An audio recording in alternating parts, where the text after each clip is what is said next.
Hello everyone.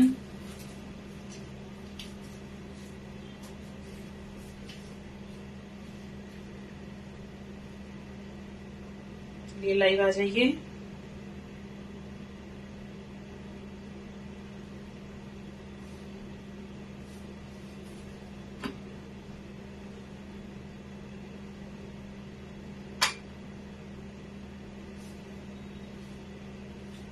Hello Meenakshi जी, चलिए अब जुड़ गए हैं तो हम लोग स्टार्ट करते हैं। एक मिनट, मैं रिंग लाइट चलाना भूल गई। ठीक है, ये मैंने ना जल्दी प्रूफिंग करने के लिए मैंने इसे बाहर धूप में रख दिया था। जल्दी आपको प्रूफिंग करनी है, धूप में रख दो। कोई आपका डो है जिसे आपको जल्दी फर्मेंट करना है, इडली डोसा बैटर का, जो उसे धूप में रख दो तो जल्दी हो जाता है। अगर आप रात में रख रहे हो, मौसम ठंडा है, उसे गर्म कपड़े में लपेट के रख सकते हो। तो ये देखिए, अभी हमने ये कितना डो था हमारा और ये कितने अच्छे से राइस हुआ। अगर आप इसकी प्रूफिंग को फास्ट करने के लिए यीस्ट की क्वांटिटी ज्यादा डालोगे तो यीस्ट आपके खाने के टेस्ट में खराब करेगा, उसका टेस्ट आएगा यीस्ट का। बेटर है इसे धूप में रख दो अगर आपको टाइम कम है तो। एक बात और, अगर आपके पास टाइम कम है तो आप क्या कर सकते हो, यहाँ पर फर्स्ट प्रूफिंग को छोड़ दो। फर्स्ट प्रूफिंग मत करना, जो अब हम करेंगे वो करने के बाद सेकंड प्रूफिंग जरूर करना 20 to 25 मिनट्स के लिए, 30 मिनट्स के लिए। तो 1 घंटा ये पहले की प्रूफिंग का टाइम आप बचा सकते हो, लेकिन सेकंड प्रूफिंग जरूर करना। पंच कर लेंगे इसको। मैं बाहर नहीं निकालूंगी अब, क्योंकि मैं एक ही पिज्जा सामने से बनाऊंगी, क्योंकि बाकी सब भी वैसे ही बनेंगे। अच्छा, एक बात और, आजकल काफी चल रहा है मेल्ट्स। एक सेशन अभी हमारा पड़ा है उसका मल्टीग्रेन आटे के साथ। उसमें मैं आपको सारे वेरिएशंस बता दूंगी ब्रेड की। जैसे पाव के लिए आपको कितना डो लेना है और किस तरह से शेप करना है, बर्गर बन के लिए कितना वेट लोगे आप डो का और किस तरह से शेप करोगे, वो सारा हम उसमें कवर कर लेंगे। उसके बाद मैं डो लगाकर रखूंगी, मैदे का लगाऊंगी, आटे का, क्योंकि डो हो जाएंगे हमारे सारे। ये प्रूफिंग मैं करके रखूंगी। इसके बाद मेल्ट्स कैसे बनते हैं वो हम एक दिन में फिर सारे बना लेंगे, ठीक है? क्योंकि मेल्ट्स आजकल ना बहुत ट्रेंड में है। हेलो बलकेश जी, हेलो प्रगति जी।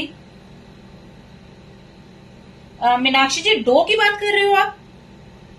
ये डो मैंने 1 घंटे के लिए धूप में रख दिया था। जैसे ही लाइव खत्म करा ना, मैंने धूप में रख दिया था और इसे अभी उठाकर लाई हूं। और अगर आपको जल्दी है तो आप ये फर्स्ट प्रूफिंग को छोड़ दो, इसके बाद की सेकंड प्रूफिंग जरूर करना। मैंने मोस्टली सबको देखा, बोलते हैं अगर आप पिज्जा बना रहे हो तो सेकंड प्रूफिंग की जरूरत नहीं है, करके देखना। मैं इसीलिए हमेशा बोलती हूँ, कभी किसी पे ट्रस्ट नहीं करो, खुद पे ट्रस्ट करो। जब आप खुद पे ट्रस्ट करोगे, आप जो अपने एक्सपीरियंस से सीखोगे ना, वो आपको कोई नहीं सिखा सकता। मैं क्या, कोई भी ऑनलाइन ऑफलाइन कोई नहीं सिखा सकता। अगर आप इसका पूरा डिप्लोमा भी कर लोगे ना, वो भी नहीं सिखा सकते जो आप खुद से सीखोगे। तो एक बार ट्राई करके देखना। ये हमारा डो हो गया। मैं मीडियम साइज का पिज्जा बनाऊंगी और मीडियम साइज के लिए मैंने बोला था 280 ग्राम हम लोग डो यूज करते हैं।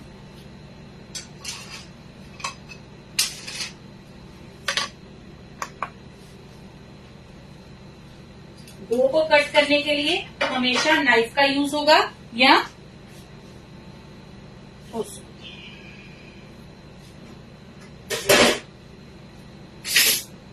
नाइफ का यूज करोगे, या फिर इस तरह से अगर आपके पास डो वाला डो कटर है तो उसका यूज कर लेना। इसलिए मैंने अभी देखा उसके ऊपर कीड़ा था, मैंने वो धोने के लिए डाल दिया। खींच कर मत निकालना।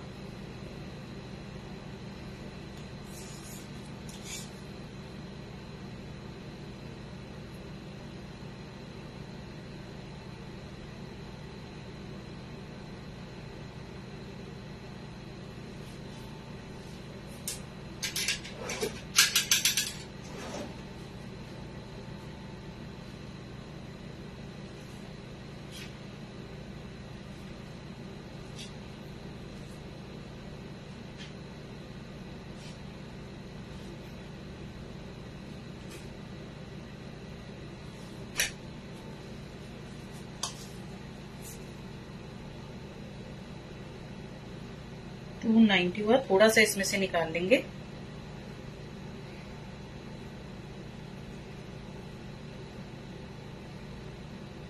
वैसे तो 77 है, इतना चल जाएगा ये। अब मैं इसे अभी यूज नहीं करूंगी, तो मैं इसे फिर से क्लिंग रैप करके रखूंगी, जिससे कि इसका ऊपर का सरफेस ड्राई नहीं हो।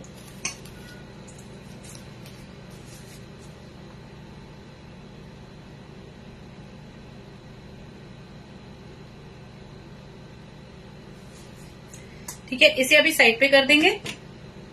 ये हमारा डो 280 ग्राम मीडियम साइज पिज्जा के लिए। जब हमने पिज्जा बनाया था तब मैंने बताया था इसे रोलिंग करने के लिए आप मक्की के आटे का यूज करोगे। अगर आपके पास मक्की का आटा नहीं है, जब आपने डो नीड करा, इसमें 1 से 2 टेबलस्पून रवा ऐड कर दो, नॉर्मल रवा जो होता है वो ऐड कर देना, तब वो टेक्सचर आपका आएगा जो मार्केट में मिलता है। पहले इसे अच्छे से एक लोई बनाएंगे।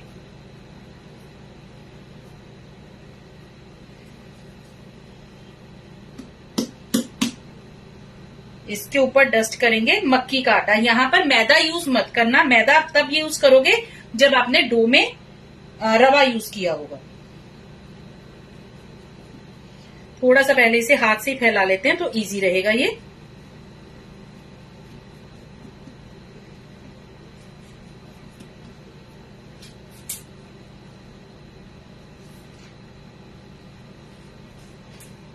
अब ये मेरा मीडियम साइज का है, तो ये 9 से 10 इंच के लिए मैं बेलूंगी। मैं आपको एक आइडिया दे देती हूँ कि साइड पे जो चीज बर्स्ट आता है वो कैसे आएगा।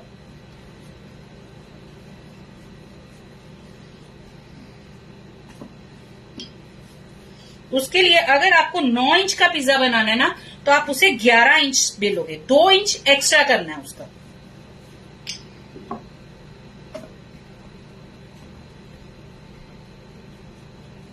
मैं इसलिए इसका मैट का यूज कर रही हूँ क्योंकि यहाँ पर देखिए मेरे को इजीली पता चल जाएगा कि उतना ये हो गया मेरा।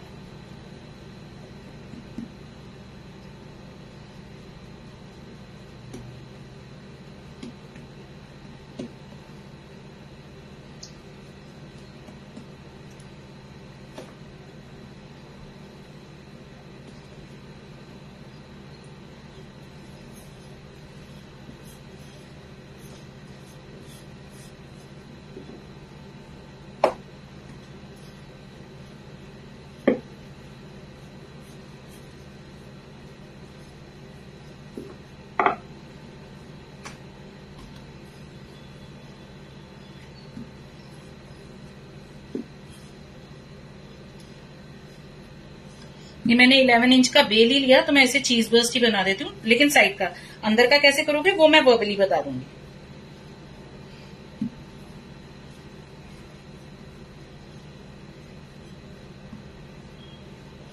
ये हो गया।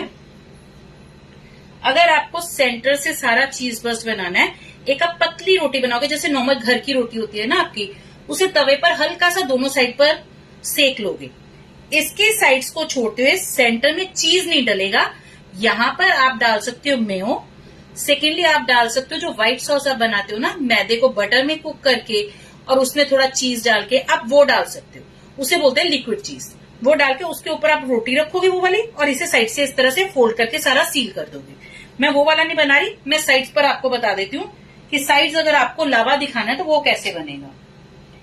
Hello Shweta ji, thank you for sharing. Hello Sunita ji, hello Sonali ji, hello Shweta ji. चलिए, उसके लिए ये मैंने लिया चीज।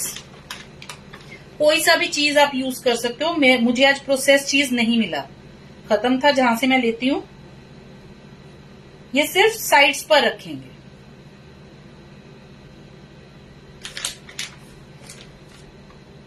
अगर आपके पास क्यूब्स हैं तो आप क्यूब्स यहां पर कट करके यूज कर लो, वो और इजी वे हो जाएगा। एक्चुअली मेरा बेटा ना चीज का बहुत लवर है, वो चीज छोड़ता नहीं है। क्यूब्स भी थे मेरे पास, वो कभी चीज को नहीं छोड़ता है।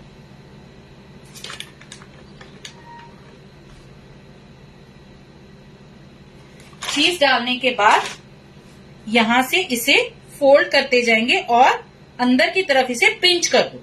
अगर आप पिंच नहीं करोगे ना तो ये खुल जाएगा। और बहुत ज्यादा यहां पर मोटा नहीं बनाना है, बहुत ज्यादा फोल्ड नहीं करोगे। थोड़ा सा इसे अच्छे से प्रेस करना। देखिए, इसे फोल्ड करते टाइम मैं जो चीज है उसे पीछे की तरफ पुश करती हूँ और डो को आगे की तरफ।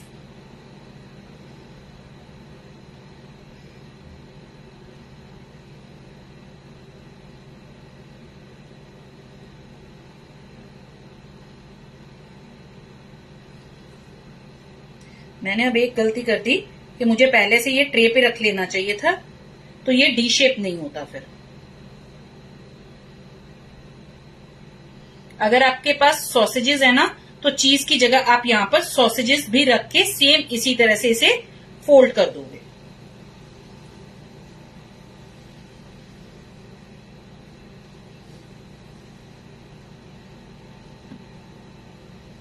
ये हमने अच्छे से कर लिया। अब यहां पर पहले आप ट्रे ले लेना और उसे थोड़ा ग्रीस कर लो, जिससे कि ये स्टिक नहीं होगा। पार्चमेंट पेपर रखने की जरूरत नहीं है। अगर आपके पास एल्युमिनियम ट्रे है वो भी यूज कर सकते हो।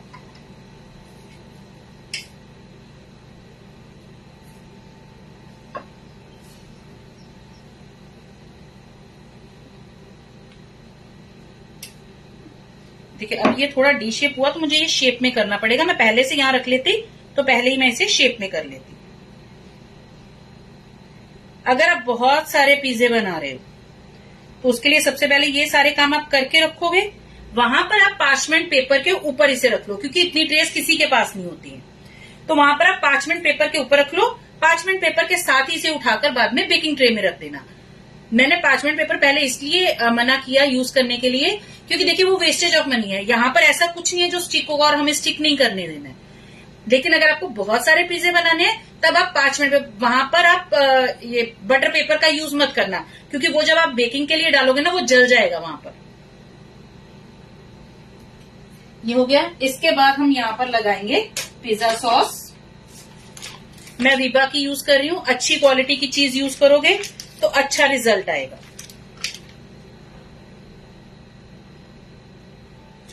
मेरे घर में भी इतना नहीं ये सब कुछ बनता, लेकिन फिर भी देखिए मैं 1 kg का पैक लेकर आती हूँ।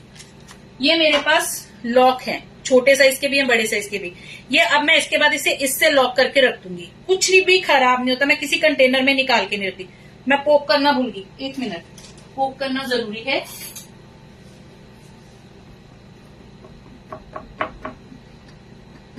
साइड्स को पोक नहीं करेंगे जहां पर हमने चीज डाला है।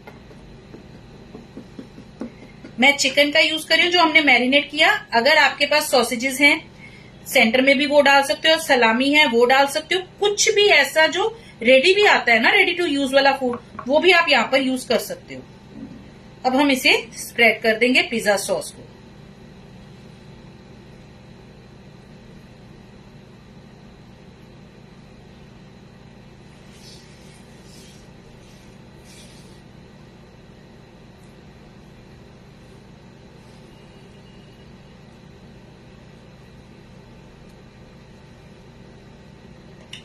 इसे स्प्रेड करने के बाद मैं इसके ऊपर हमेशा मेयो लगाती हूँ। मेयो में देखिए इस तरह के एक छोटे पैकेट्स भी आते हैं। ये तंदूरी मेयो है। ये आज ही मुझे एक्चुअली दुकान पर दिखे तो मैं आपको दिखाने के लिए लेकर आई। अगर आपको स्पाइसी चाहिए तो ये पेरी पेरी सीजनिंग, ये लिक्विड में है, ड्राई नहीं है। ये डाल सकते हो। कोरिएंडर मिंट मेयो आप ये भी डाल सकते हो। मैं इसमें कोरिएंडर मिंट मेयो ही डाल देती हूँ, ये अच्छा फ्लेवर आएगा। ये चिकन को मैंने ये देखिए एयर फ्रायर में 8 मिनट के लिए बेक करा। जैसे ही ये निकला मैंने इसमें ½ टेबल स्पून बटर अमूल का डाला और उसमें थोड़ा सा लेमन जूस डाला और ½ टेबल स्पून मैंने यहाँ पर फ्रेश क्रीम डाल के, जब गर्म है उसी टाइम पे इसे आप मिक्स कर दो।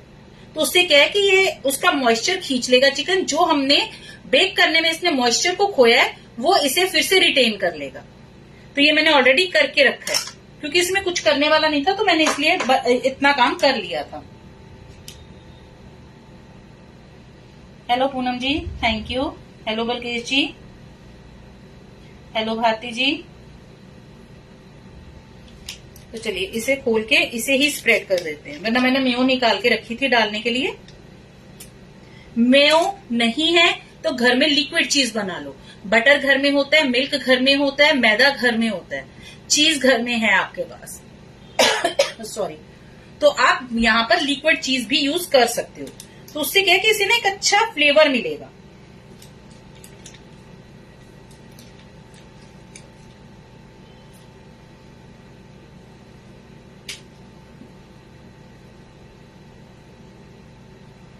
मेयो ऐड करना ऑप्शनल है, आप स्किप भी कर सकते हो।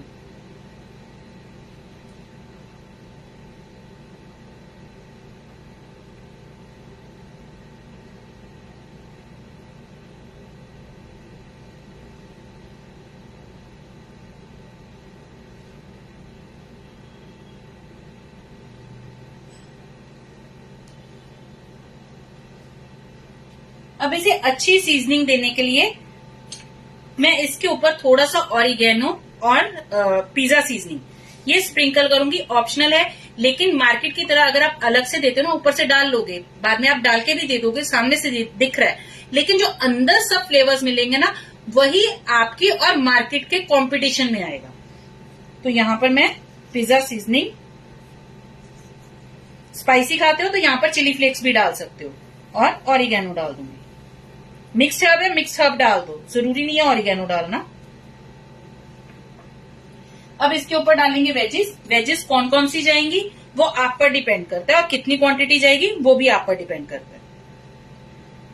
अनियंस, टमाटो,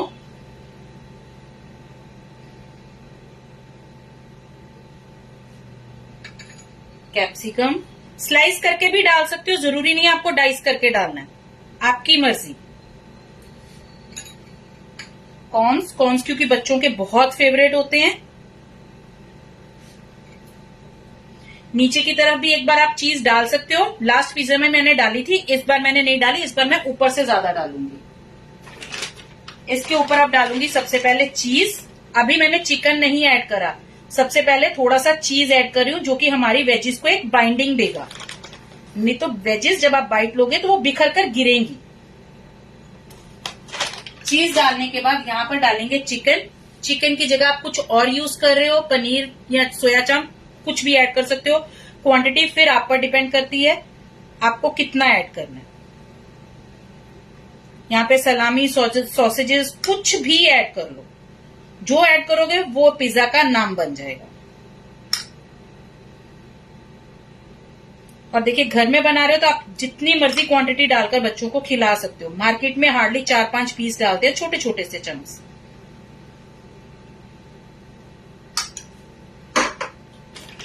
इसके ऊपर अब अच्छे से डालूंगी चीज। मैंने ऐसा क्यों किया, क्योंकि अगर आपने चिकन ऐड करा है तो चिकन दिखकर आना चाहिए।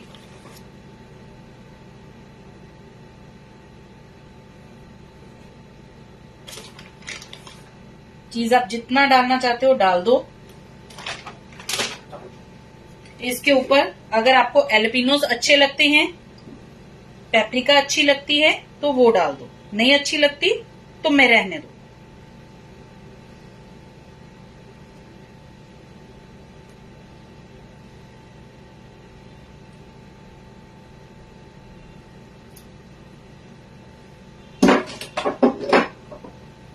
स्पाइसी चाहिए तो चिली फ्लेक्स भी ऐड कर दो। ये पेपरिका,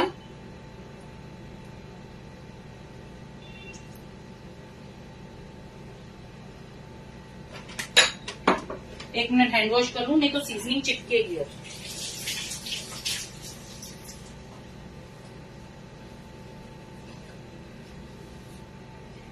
इसके ऊपर ऑरिगेनो, पिज्जा सीजनिंग, और उसके साथ डालेंगे थोड़ा सा ऑयल।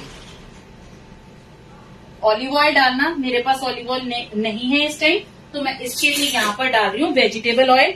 ऑयल डालना मस्ट है, ऑयल पिज्जा में जाता है, जाता ऑलिव ऑयल है, लेकिन उससे पिज्जा आपका ड्राई नहीं लगेगा। थोड़ा सा ड्रिजल कर दो इसके ऊपर, और जो साइड्स हैं उसको हम लोग ऑयल से ब्रश कर देंगे।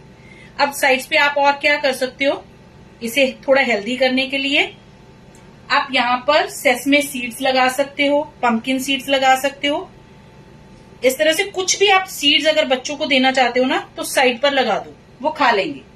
क्योंकि अंदर चीज है, वो चीज नहीं छोड़ेंगे।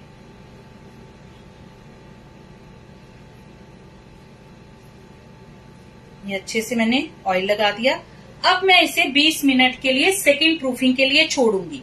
सेकंड प्रूफिंग करना मस्ट है अगर आपको अच्छा मार्केट वाला रिजल्ट चाहिए। फर्स्ट प्रूफिंग को आप छोड़ भी दोगे, स्किप कर दोगे, कुछ नहीं होगा। यहां पर सेकंड प्रूफिंग जरूर करिएगा।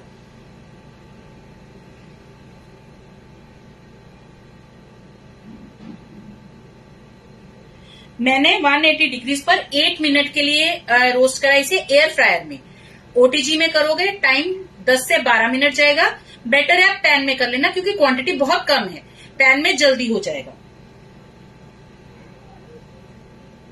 वेज में आप सेम मैरिनेशन में यूज कर सकते हो पनीर, आप यूज कर सकते हो सोया चांप। चांप को भी हमने सामने से मैरिनेट करा, लेकिन वो हमने बड़े पीसेस में करा क्योंकि मुझे उसका स्नैक बनाना है। जिस तरह से हमने चिकन के छोटे छोटे पीसेस करे इस तरह से छोटे पीसेस कर लो। वहां पर आप यूज कर सकते हो बेबी कॉर्न्स। बेबी कॉर्न्स भी बहुत अच्छे जाते हैं उसमें, लेकिन उसको छोटा कट मत करना। जो छोटे साइज के मिलते हैं ना, थोड़े बड़े साइज के मिलते हैं, वो मत लेना। छोटे साइज के लेना, उसको लेंथ वाइज 4 में कट करना। 4 पीसेस निकलेंगे ना लेंथ वाइज, उसे अच्छे से मैरिनेट करने के बाद ना आप इस तरह से लगाओगे स्लाइसेस में, बहुत अच्छा टेक्सचर देगा। एक्चुअली मेरे यहाँ पे ना बेबी कॉर्न सिर्फ मैं खाती हूँ, इसलिए मैं लेकर ही नहीं आती क्योंकि वो कोई और खाएगा नहीं। बेबी कॉर्न्स भी बहुत अच्छे बनेंगे इसमें। जिन्होंने ज्वाइन करा उनको हेलो, जिन्होंने शेयर करा उनका थैंक यू। अब मैं इसे 20 मिनट के लिए फर्मेंट होने के लिए छोड़ूंगी। उसकी पिक भी मैं आपको दिखाऊंगी। अभी की आप बेशक निकाल लो पिक, मैं उसकी पिक भी दिखाऊंगी किस तरह से इसकी प्रूफिंग हुई है और फिर क्या टेक्सचर आता है उसकी वजह से।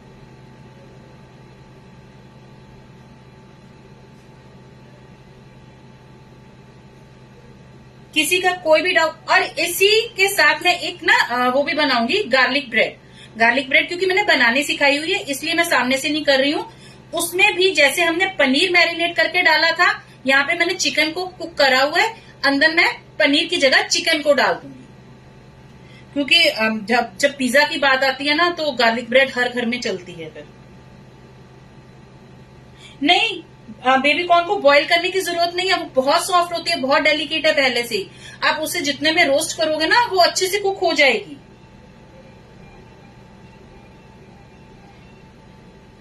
ब्रोकली को भी आप इसी मैरिनेशन में मैरिनेट करके डाल सकते हो। ब्रोकली को आप ऐसे भी डाल सकते हो। अनियन हमने रॉ डाले हैं, कैरेमलाइज अनियन भी डाल सकते हो। अनियन को थोड़ा सा कुक कर लो हाई फ्लेम पर, वो थोड़ा कलर चेंज करेंगे ना, वो यूज कर लो। अगर आप वहां पर कैरेमलाइज्ड अनियन यूज करें ना, फिर आप ऑयल ड्रिजल नहीं भी करोगे तो चलेगा, क्योंकि अनियन में आपने ऑयल को डाला है, तो वो अनियन का ऑयल जो है वो हमारे पिज्जा को मिल जाएगा। 180 डिग्रीज पर ये 20 मिनट के लिए जाएगा, क्योंकि हमारा जो ये डो है वो रॉ है, हम फ्रेश डो यूज करें। अगर आप, हाँ एक मिनट मैं भूल गई तो मेरे को कमेंट करके बता देना। मुझे ये भी बताना था, लास्ट टाइम मैं भूल गई कि अगर आपको अकेला पिज्जा बेस बनाकर सेल करना है तो कैसे करोगे। ठीक है, पहले मैं ये पूरा कर देती हूँ। क्योंकि हमारा डो इस टाइम रॉ है, इसके लिए यहाँ पर 20 मिनट्स जाएंगे, लेकिन किसी पे ट्रस्ट मत करना। 180 डिग्रीज पर इसे बेकिंग के लिए डाल दो। जब आप ऊपर की तरफ देखोगे ना, हल्के से स्पॉट्स आए हैं। कुछ लोग मैंने मार्केट में भी देखा है, घर में क्या मार्केट में भी देखा है, वो स्पॉट्स नहीं आते, जस्ट चीज मेल्ट होता है तो वो लोग सर्व कर देते हैं। एक बार थोड़े से स्पॉट्स आने के बाद खाकर देखना उसका टेस्ट कितना अच्छा आएगा। नीचे की तरफ हल्का सा इसे उठाकर चेक कर लोगे, नीचे क्रिस्पी दिखेगा। एक बार आप एक बनाओगे ना, सेकंड टाइम आपको अपने अवन का टाइम पता चल जाएगा। अगर आप इसे गैस पर बेक कर रहे हो, मैंने ये ट्रे में रखा, इतना बड़ा बर्तन किसी के घर में नहीं होता है कि वो किसी बर्तन में रख पाओ। बेकिंग मैंने बताई हुई है कि गैस पर कैसे करते हैं। वहां पर आप क्या करोगे, इस तरह से कोई भी प्लेट ले लोगे स्टील की, इसे अच्छे से ग्रीस कर लो। ऑयल लगाने के बाद जैसे हमने इस ट्रे में रखा, पहले से 2 इसमें रखो। जो हमने साइड से फोल्ड करा वो नीचे की तरफ गिरेगा, प्लेट का साइज छोटा है कोई बात नहीं। यहाँ पर चीज रख के उसे फोल्ड कर दो, वो अंदर की तरफ आ गया हमारा डो। टॉपिंग्स डालो और इसे 20 मिनट के लिए फर्मेंट होने के लिए, प्रूफिंग के लिए छोड़ दो। उसके बाद इसे डायरेक्टली उठाकर इसी तरह से कढ़ाई में रख दो, क्योंकि कढ़ाई का जो ऊपर का सरफेस होता है वो हमेशा ज्यादा होता है। पतीले का सरफेस हमेशा जो उसका बेस है उसके बराबर होता है। तो आप वहां पर ऐसे कर सकते हो कि इसे गैस पर बेक कर लो। अब बात आती है अगर आपको पिज्जा बेस अकेला सील करना है, जैसे हमने पिज्जा बेस उसे बेला, बेलने के बाद उसे फिर से 20 मिनट के लिए प्रूफिंग के लिए छोड़ दो। वो थोड़ा सा प्रूफ हो जाएगा ना, तो आप उसे फिर ओटीजी में 180 डिग्रीज पर 10 मिनट के लिए बेक करोगे। 10 मिनट से ज्यादा नहीं करना। जो आप मार्केट से बेस लेकर आते हो, आपने भी देखा होगा, दोनों तरफ से कलर नहीं आता है, जस्ट हमें इसे एक बॉडी देनी है। क्योंकि पिज्जा, अगर आप पिज्जा बेस लेकर आते हो ना, तो उसमें 15 मिनट जाते हैं, ठीक है। तो 10 मिनट के लिए आपने पहले से उसको बेक कर दिया, टोटल 25 मिनट हो गए इसके डो की बेकिंग में। कलर अगर हल्का सा आता है तब भी डरने की जरूरत नहीं है, कोई बात नहीं, ठंडा होने के बाद वो और थोड़ा फेड हो जाएगा। नहीं आता है, बस आप उठाकर उसे इतना देखोगे कि वो एक शेप पकड़ी हो, शेप को बॉडी बोलते हैं इसमें, ठीक है। वो उसकी बॉडी खराब नहीं होनी चाहिए। अगर जैसे ही उसने अपनी शेप पकड़ ली तो आप वहां पर बेकिंग को रोक दो, उसे आप कूलिंग रैक पर रखो, पूरा ठंडा होने के बाद आप उसे पैक करोगे। अगर आप कूलिंग रैक पर नहीं रखोगे तो नीचे की साइड पे मॉइस्चर आएगा और वो नीचे के बेस को सॉगी कर देगा।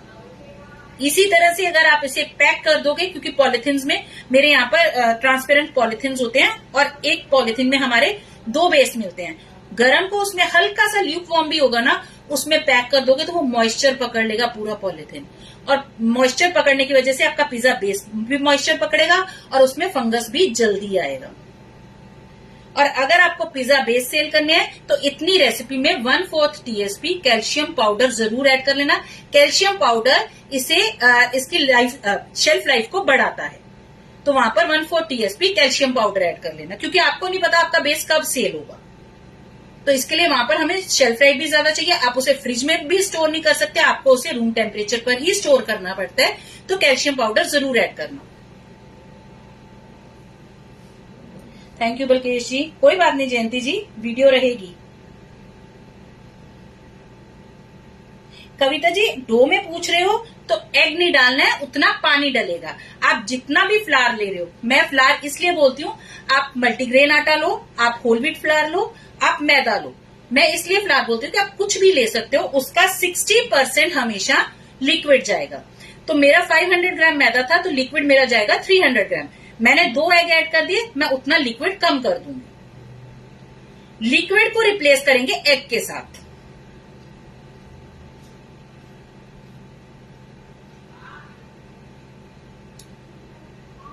किसी का कोई और क्वेश्चन?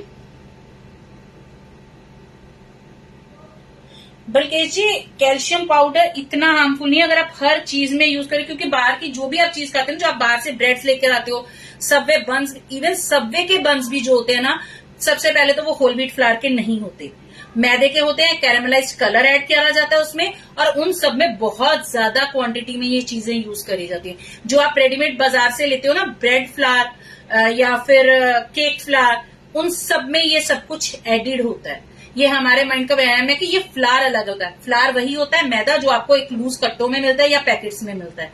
ये चीजें ऐड करने के बाद उसकी कॉस्ट बहुत ज्यादा बढ़ा दी जाती है।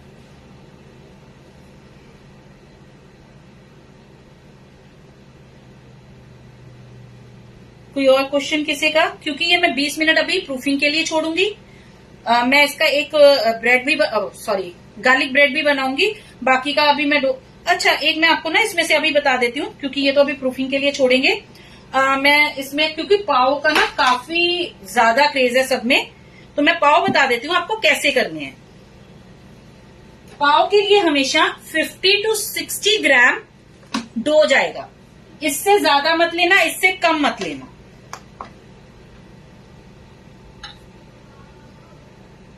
सबवे बंस भी इसी से बनेंगे। मैंने वो बोला जिस दिन हम लोग, अब एक डो हमारा बचा है, आपने शायद लेट ज्वाइन करा होगा, एक डो हमारा बचा है मल्टीग्रेन आटे के साथ। जिस दिन मल्टीग्रेन आटा हम लोग डो बनाऊंगी, उस दिन एक एक चीज सब बनाएंगे। एक हॉट डॉग बनाएंगे, एक बर्गर बन बनाएंगे, एक सबवे बन बनाएंगे। इस तरह से ना एक एक चीज सब बनाऊंगी, तो सारी वेरिएशंस भी कवर हो जाएंगी। स्टफ्ड बन भी कैसे बनता है, एक वो भी बना लेंगे। स्टफिंग में पहले से रेडी करके रखूंगी। एक दिन मैं 2 लगाकर रखूंगी, जो आजकल बहुत ट्रेंड में चल रहा है, मेल्ट्स। वो 2 दिन हमें लगेंगे एक्चुअली। एक दिन वेज करवाऊंगी, एक दिन नॉन वेज करवाऊंगी, क्योंकि नॉन वेज वाले ना सॉरी वेज वाले नॉन वेज को देख भी नहीं सकते, मैं इस बात को समझती हूँ। इसलिए डो मैं उस दिन पहले लगा के, क्योंकि डो मैंने ऑलरेडी आपको सारे बता दिए होंगे। आज 3 हो गए, 1 2 बचा, वो बताने के बाद करूंगी। तो मेल्ट्स भी हम लोग एक एक दिन में कर लेंगे।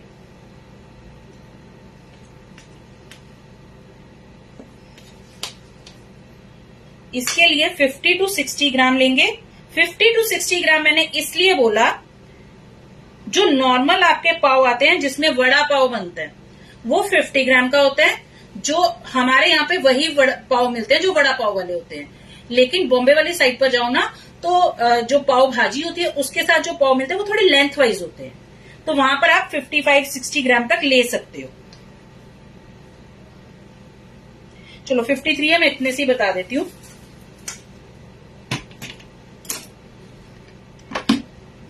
इसके लिए ब्रेड्स के लिए यानी ब्रेड्स में मैं पिज्जा और उससे नहीं कवर कर रही हूँ गार्लिक ब्रेड को। बाकी का कोई भी आपको बन बनाना है तो आपको मक्की के आटे की जरूरत नहीं है।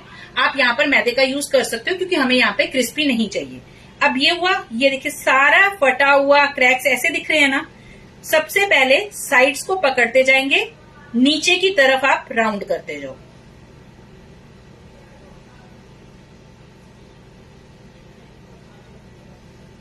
ये हो गया राउंड। ये मैंने अब हथेली पर रखा, यहां से प्रेस करती हूँ और साथ में घुमा देती हूँ।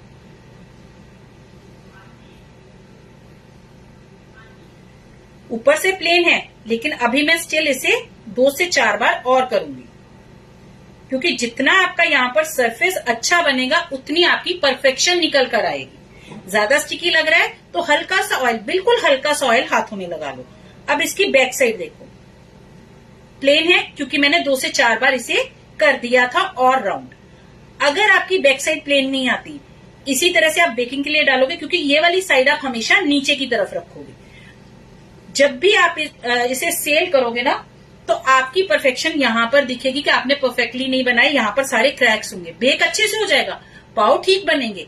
लेकिन अगर आप कुछ कर रहे हो, घर के लिए कर रहे हो तो चल जाता है कि घर में फैमिली है बस हो जाता है। लेकिन अगर आप सेल कर रहे हो या फिर आपके घर में कोई गेस्ट भी आए ना, तो आप घर में पाव भी बना रहे हो तो वो परफेक्शन यहाँ पर दिख कर आएगी। तो उसके लिए क्या करोगे, क्योंकि ये फर्मेंटेड डो है, इस तरह से पिंच करोगे। जहां पर आपको क्रैक्स दिखें वहां पर इसे पिंच कर दो। ऐसे मेरे कोई क्रैक्स नहीं थे, मैं आपको दिखा रही हूं। जहां भी क्रैक्स दिखे पिंच कर लिया। अब जहां से आपने पिंच करा वो अनइवन है, इसे फिर से उल्टा करो। उल्टा, या फिर आप किचन काउंटर का भी यहाँ पर यूज कर सकते हो। इस तरह से हाथ को लेना है और इसे राउंड घुमाते जाओ।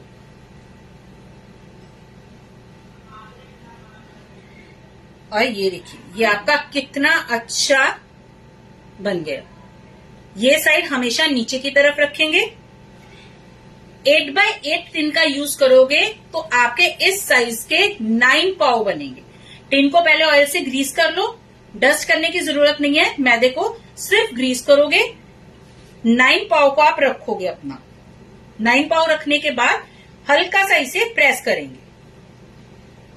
बीच में हर जगह स्पेस होनी चाहिए क्योंकि ये प्रूफ होगा सेकंड प्रूफिंग में। थोड़ा सा प्रेस करने के बाद इसे क्लिंग रैप करके टिन को छोड़ दो। टाइम कोई जरूरी नहीं है देखना, जैसे हमने यहाँ पर देखा डो कितना था, लेकिन प्रूफिंग के बाद ये पूरा टिन हमारा फुल हो गया था। इसीलिए जो 8x8 टिन का 8x8 साइज का टिन है 2 इंच हाइट का, वो आपका पूरा ऊपर तक लेवल हो जाएगा ये सेकंड प्रूफिंग के बाद। उसके बाद आप उसे बेकिंग के लिए डालोगे। लेकिन उसके लिए अगर आप एग वाला डो ले रहे हो तो इसके ऊपर एग वॉश भी कर दो, क्योंकि आप एग यूज कर रहे हो। विदाउट एग ले रहे हो तो इसके ऊपर आप मिल्क वॉश करोगे। मिल्क में थोड़ी सी शुगर ऐड कर लेना, क्योंकि शुगर कैरामलाइज होगी तो उसे अच्छा कलर देगी। तो 8x8 हाइट 2 इंच में आपके 9 पाव इजीली 20 to 25 मिनट में बेक हो जाएंगे। अगर आप गैस पे बेक कर रहे हो ऊपर की तरफ कलर आएगा, ये नहीं कि बिल्कुल नहीं आएगा, लेकिन ओटीजी के अकॉर्डिंगली थोड़ा सा कम आएगा, लेकिन अच्छे से बन जाएगा। जब आपने पाव निकाले ओटीजी में से या गैस में से, इसके ऊपर उसी टाइम ऑयल या बटर ब्रश करोगे, क्योंकि उस टाइम पर आप जब ऊपर का इसका सरफेस देखोगे ये बहुत हार्ड होगा। इस तरह से आप उसे बजाओगे ना तो वो आपको आवाज आएगी बजने की। डरना नहीं है, होगा। वो आपका कैसे ठीक होगा, जब ये पाव आपके गर्म है, टिन में ही है, उसी टाइम इसके ऊपर ऑयल या बटर ब्रश कर दो। 10 मिनट के लिए इसी तरह से टिन में छोड़ो। 10 मिनट के बाद उसे कूलिंग रैक पे निकाल दो। 10 मिनट के बाद नहीं निकालोगे तो वो नीचे से सॉगी हो जाएंगे, और पूरा ठंडा होने के बाद आप उसे यूज कर लो।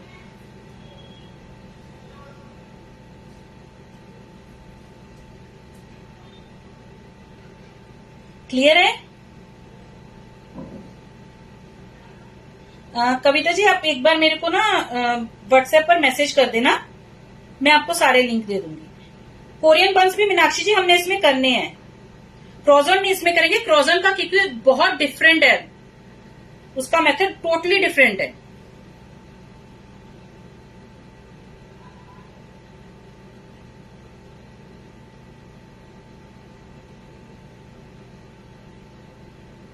ओके, एयर फ्रायर में भी यहाँ पर ना एक्चुअली मेरे आसपास कोई टिन नहीं पड़ा है, मैं प्लेट में आपको दिखा देती हूँ। ये लगा लो आपका वो है टिन है, ठीक है, 8 बाय 8 इंच का स्क्वायर टिन है, 2 इंच हाइट का है।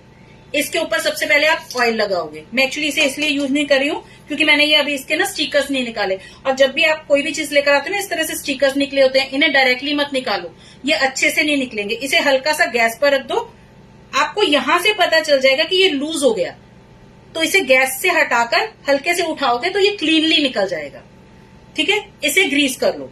ग्रीस करने के बाद अगर आपका ये 8 बाय 8 इंच का टिन है, यहां पर आप 9 पाव रखोगे। 3 बाय 3 में 9 पाव आ गए आपके, और हल्का सा ऊपर से प्रेस कर दो उसे। उसके बाद उसे क्लिंग रैप करके सेकंड प्रूफिंग के लिए छोड़ दो 20 to 25 minute. Second proofing 20 minutes में इजीली हो जाती है। उसके बाद आप उसके जब वो 20 मिनट बाद आप देखोगे ना, जिस तरह से आपने ये डो देखा, हमने जब इसका डो लगाया था ये क्वांटिटी में बहुत कम था। स्टार्टिंग में देखना, जब मैंने इसको खोला ये पूरा ऊपर तक इवन था मेरा। मैंने इसीलिए एग्जैक्ट आपको बता रही हूं कि आप एक लोई कितने ग्राम्स की लोगे, कितने बाय कितने इंच का टिन लोगे तो उसमें कितनी लोइयां जाएंगी, मैं इसीलिए आपको बता रही हूँ। 8 बाय 8 इंच का टिन, 2 इंच हाइट, 9 लोइयां रखोगे आप 50 ग्राम की। उसके बाद सेकंड प्रूफिंग जब होगी तो ये इस तरह से इवन होगा बिल्कुल। इसका क्लिंग रैप फिर आप निकाल दोगे। क्लिंग रैप निकालने के बाद यहां पर आप एग ब्रश कर लो, एग को अच्छे से बीट करके एग ब्रश कर लो, मिल्क वॉश कर लो, मिल्क में थोड़ी सी शुगर ऐड कर लोगे तो अच्छा कैरेमलाइजेशन का कलर आएगा, और उसे बेकिंग के लिए डाल दो 180 डिग्री, बोथ रॉड्स ऑन। कटोरी में पानी रखना मत भूलिएगा, कटोरी में पानी रखोगे तो आपके पाव बहुत सॉफ्ट बनेंगे। अगर आप 2 बैचेस बना रहे हो ना तो एक बार मेरे कहने पर ट्राई करके देखना। एक बैच में आप पानी रखना, एक बैच में आप पानी मत रखना, आपको डिफरेंस खुद पता चलेगा दोनों में क्या डिफरेंस आया। पानी रखने से उसका मॉइस्चर लॉस नहीं होगा। अगर आपके ओटीजी में फैन मोड है और आप उसे कंट्रोल कर सकते हो तो फैन मोड को ऑन मत करना, अंदर मॉइस्चर बना रहेगा तो पाव बहुत अच्छे से बेक होकर आएंगे, बहुत सॉफ्ट बनेंगे आपके वैसे भी सॉफ्ट। अगर आप पानी नहीं रखोगे, फैन मोड भी ऑन होगा, बन फिर भी सॉफ्ट जाएंगे, लेकिन टेक्सचर में दोनों के डिफरेंस होगा। तो उसके बाद आप इसे 180 डिग्री बोथ रॉड ऑन पर 20 to 25 मिनट बेक करोगे तो आपको ऊपर से पता चल जाएगा। उसके बाद जब आप पाव को, ये बेक हो गया, लगा लो आप पाव, बेक होने के बाद उसे आप ऊपर से इस तरह से टैप करोगे ना, आपको आवाज आएगी कि ये बहुत हार्ड है। डरना नहीं है, ये होगा क्योंकि हमने बेक करा है इसे। उसके बाद आप क्या करोगे, जब वो गर्म टिन में ही है उसके ऊपर ऑयल या बटर को ब्रश कर दो। 10 मिनट के लिए उसे इसी तरह से छोड़ दो। 10 मिनट के बाद उसे कूलिंग रैक के ऊपर निकालो। उसके बाद उसे पूरा ठंडा होने के बाद आप उसे यूज कर सकते हो। एक बात और, ये जो ओटीजी के साथ ट्रे आती है ब्लैक वाली, ये यूज मत करना। ये सिर्फ आप यूज कर सकते हो पिज्जा के लिए, गार्लिक ब्रेड के लिए। जहां पर आपको ऐसे सॉफ्ट बन्स चाहिए वहां पर ये यूज मत करना, ये बिल्कुल भी अच्छा टेक्सचर नहीं देते हैं, ये यूजलेस है, आप ये मान सकते हो, ये यूजलेस है। इसके ऊपर क्योंकि हमें हो जाता है ना कि ये पूरा उतना ही हमारा ओटीजी का इनर साइड है, तो यहां पर हमारे ज्यादा आ जाएंगे तो जल्दी काम हो जाएगा। नहीं, ये बिल्कुल भी ठीक से नहीं बनेंगे इसमें। एयर फ्रायर में क्वांटिटी कम जाएगी, उसमें 8 बाय 8 इंच नहीं जाता है टिन, उसके जो वो है ना अंदर की बास्केट वो बहुत छोटी है। एक काम कर सकते हो, उसमें अगर आपकी जो अंदर की बास्केट है वो निकल जाती है, मेरी निकल जाती है, जो आजकल आ रहे हैं ना एयर फ्रायर उनमें नहीं निकलती है, वो अंदर फिक्स्ड है। अंदर की बास्केट अगर निकल जाती है उसे निकाल दो, कुछ फर्क नहीं पड़ेगा उसका। जो उसका बाहर का बास्केट है ना उसमें डायरेक्टली टिन रख दो। वहां पर आप फिर क्या करोगे, या फिर छोटा टिन भी यूज कर रहे हो ना तो वहां पर आप लोगे 150 डिग्री, 160 भी मत लेना, क्योंकि एयर फ्रायर का साइज छोटा है और ऊपर से हीट आती है तो वो ऊपर से आपका जल्दी कलर पकड़ लेगा, नीचे से पाव कुक नहीं होगा। वहां पर 150 डिग्री रखोगे और वहां पर 15 मिनट के बाद एक बार चेक कर लेना, देखने से पता चल जाएगा आपको कि कुक हो गया या अंडर कुक्ड है। तो अगर आपको लगे कि ये कुक नहीं है, 2 से 3 मिनट और करना। अगर आपको ओटीजी में 20 मिनट लग रहे हैं ना तो एयर फ्रायर में 15 टू 17 मिनट में पाव हो जाएंगे। Thank you all of you for sharing. Hello Mangal ji, good afternoon Manisha ji. चलिए, और कोई डाउट किसी को?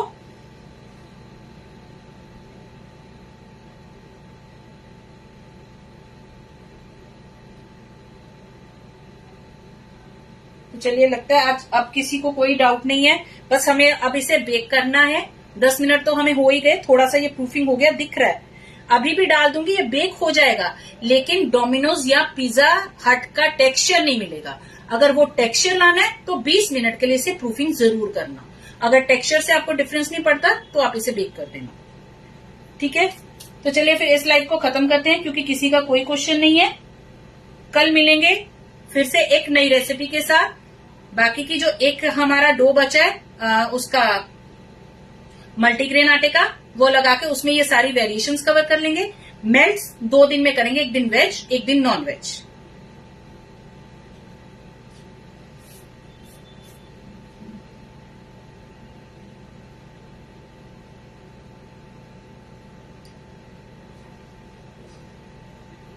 तो चलिए फिर मिलते हैं कल एक नई रेसिपी के साथ। Till then good bye.